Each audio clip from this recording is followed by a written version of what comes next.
Hello and welcome to the CII podcast. My name is Jayan Sriram and I'll be your host for today. Today we have a very special guest, Mr. Sanjiv Bajaj, Chairman and Managing Director, Bajaj Finserv Limited. He is currently the President of the Confederation of Indian Industry and is busy preparing for the CII Annual Session, which is being held on the 24th and 25th of May in New Delhi. Bajaj Finserv, under Mr. Sanjiv Bajaj, has gone from strength to strength and today is the largest non-banking financial company in the country. He has been instrumental in driving numerous innovative financial products that have been welcomed by consumers, and in fact, he has set a new paradigm for banking and consumer finance for the country, especially with the use of fintech. This same innovative acumen has been brought to bear in his leadership of CII, where he has been serving as president for 2022 and 23. Mr. Bajaj, welcome to the podcast and thank you for being with us today. Thank you. So let me start with a personal question. You've been associated with CII for a very long time. I believe your father, Mr. Rahul Bajaj, was one of the guiding figures and twice acted as president of the organization. And you yourself have served as chair at the regional and national levels. What were the priorities that you looked at when you assumed charge as CII president in May last year? Thank you. And firstly, let me say that it's great to be back on CII's podcast platform to interact with all listeners. As you correctly mentioned, there is a long history in my association with CII.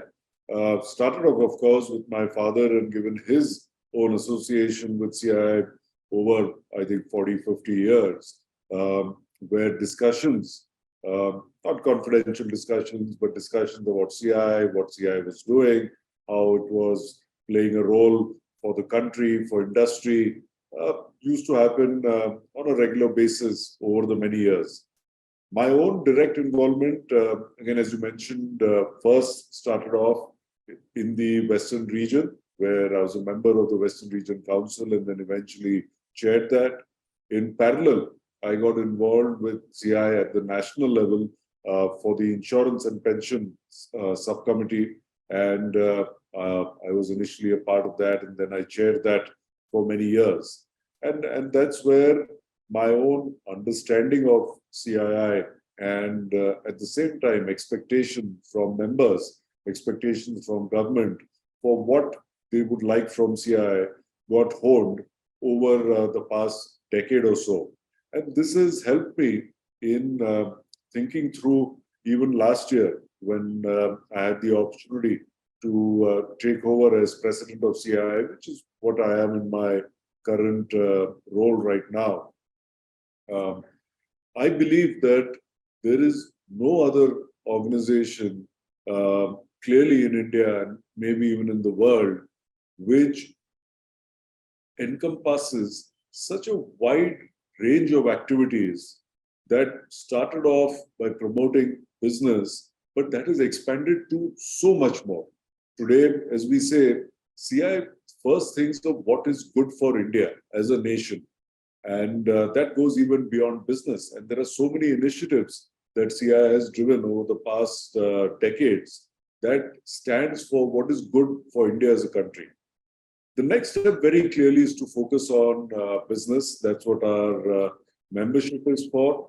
And that's where, whether it is helping build the right policies, whether it is promoting business development, whether it is focusing on competitiveness for India, for our members, we have seen a number of areas in which CII has ended up building capabilities over the years. And I'm sure we'll talk about it a little bit more later in the podcast.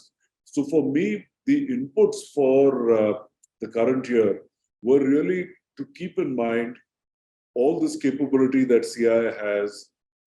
Keep in mind that this is the year of India at 75, celebrating both our 75 years of independence, but also focusing on what we need to do for the next 25 as we get to India at 100. It's also a very important year for India as it has taken over the G20 presidency. And CII has been in this unique position of becoming the secretariat appointed by the government for Business 20 or B20, which is the largest vertical within G20. And it was about putting together both our aspirations as well as our responsibilities as CI, taking into account all these issues, which helped into putting together our plans for the current year. Thank you, sir. That was a really insightful answer, and I think it sets us up very well for the discussion ahead. So, this year has seen many economic developments at the global level that have impacted the Indian economy. How has CII navigated, this whole year through all of these challenges, and what do you think lies ahead for the period just ahead of us? So, this year actually started off with continuing of the pandemic. We had the Omicron wave that hit us just before the start of my year. In addition, we had the start of the conflict in Europe, and this had a significant negative impact on the global economy.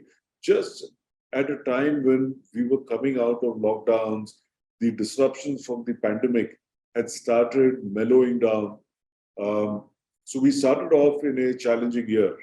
The result of this was that we started seeing inflation reach decadal highs in most advanced economies and a continued disruption in supply chains. In the US, for example, inflation reached peak levels of 9%, the highest in 40 years. And this has tremendous impact across various parts of the economy. The result of this has been that we have seen central banks all over the world tighten monetary policy. Even if you go as much as last week, we saw US interest rates being further raised to their highest levels in nearly 16 years. Since March of 22, interest rates have been raised in the US 10 consecutive times by a total of 5 percentage points. This is completely unprecedented. Now, in such a global situation, India cannot remain immune to the negative fallouts of that. However, we must take pride in the fact that through all this, we have come out as one of the largest economies to show a very high degree of resilience. In fact, in 2023, it is expected to contribute to as much as 15% of global growth. And we must recognize that our government, which is the government, various parts of it, also the RBI, has been very responsive both in how they have addressed the challenges and at the same time ensured that our Indian economy stays on its growth path. One of the most important announcements in the February budget, which just happened, was a significant hike in government infrastructure spending, as much as 33%. This was, again, a core CI recommendation. This is the third straight year of this level of growth in public expenditure. And along with many other policies and schemes, we now expect that India's growth will remain resilient. Keeping this background in mind, for CII, our overall theme has been of future frontiers for the year FY23 and focused on competitiveness, technology, sustainability, and internationalization. And each of these are very, very important. We have to keep in mind that over the last decade and a half, as an economy, we have opened up a lot more. We want to go out and produce for the world. We've opened up to global companies coming into India. And for this, we have to continuously improve on our competitiveness. Technology is a given today in almost every industry. And again, the digital use of technology has dramatically changed over the last 3 years through this pandemic. So how do we ensure that our businesses end up understanding how to leverage technology, especially digital technology, and get onto that curve faster than others? Internationalization, I believe, is not only something that's not an option, it's a huge opportunity for India. We have in select industries, whether in services or manufacturing, become part of the international global arena. But now the opportunity comes in for multiple other sectors to be able to do this. And as we do all this, we have to keep in mind that we have a big responsibility towards Mother Earth. And that's where sustainability comes as our fourth pillar of focus. And sustainability is not only a responsibility, it is not only something that each one of us will have to build into how we build and run our businesses, but it will also provide us with new business opportunities. And that's why this became a new focus for us. So it is a focus along these four areas that we looked at for the current year. In addition, we've had a few other areas of progress. For example, CII's Centers of Excellence, which help build capability amongst its members, saw the launch of the 10th center just a few months ago. And this is a center of excellence for innovation, startups, and entrepreneurship. On the sustainability side, CII's Indian Green Building Center, which has been working now for almost 2 decades, achieved a landmark of 10 billion square feet of registered green building space, which we believe is the second largest in the world. In addition, our work in clean air and crop residue management in northern India has reached new peaks and is a great working model for it to be expanded by others in these states where pollution is clearly, because of crop, becoming a problem. This year was also particularly intensive for CII, as I mentioned, being the secretariat for B20. And we have a number of activities that are currently undergoing, driven by CII under B20. And this is again under 7 task forces and 2 action councils. These task forces and action councils are bringing together leading businesses of the G20 world, not just India, overall the G20 world, and as well as invitee countries that we have onboarded, as well as multiple international organizations and think tanks, and focused on important topics like the role of global value chains, energy and resource efficiency, skills, technology and innovation, and financial inclusion, amongst others. We think that this has been a great opportunity for Indian business also, as they've got involved in these various action forces and task forces to look outward for external opportunities and connect with global business.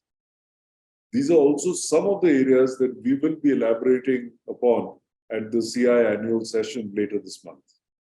Thank you. That was a very insightful answer once again. I think it took in quite a lot. So yes, let us now come to the CII Annual Session. This is going to be one of the biggest gatherings of policymakers and businesses that we have seen in recent years. So how is this annual session going to be different from previous such meetings, and what can CII members look forward to at this annual session? So, as I started off earlier, this annual session has the uniqueness that it celebrates 75 years of India's independence, and it happens at a time when India is holding the G20 presidency. And this has helped expand on the kind of discussions, the kind of focus that we want to bring in the annual session. When you look at CII's membership, it includes most of the largest businesses in the country. And CII members play a very important role in driving India's growth, ensuring our technology leadership, and as well as building the country's climate action and our path to net zero. And hence, during this annual session, we will be exploring how CII can best serve its members, not just the large members, but using their experience, their exposure for the larger group of members, which are medium and small business members, to effectively lead, whether it's in growth, whether it's in technology, sustainability, or in globalization. We should also note that this will be our first in-person annual session to be held after a gap of 3 years. And that's why I think it's a great opportunity for CII and industry members to meet and interact. And industry members will also have the opportunity to share their thoughts and ideas and provide innovative solutions on various issues and challenges that get discussed. The discussions will happen under the overall theme of Future Frontiers: competitiveness, technology, sustainability, and internationalization, which I talked about earlier. What's also going to be unique is, given, as I said, the G20 exposure, it will bring through thought leaders from around the world, top businesses, as well as Indian government. And we are expecting to have some very intense conversation on macroeconomic developments, growth, reform, and also how to keep improving the overall investment climate. Some of the focus areas that will be taken up at the sessions include building a competitive India, strengthening the competitiveness of Indian industry in the process, encouraging the adoption of digital technologies and innovation, and shaping a sustainable future and engaging globally. And yes, just to follow up from that, what would be the key takeaways from the annual session, and how would these feed into India's growth story in the coming days?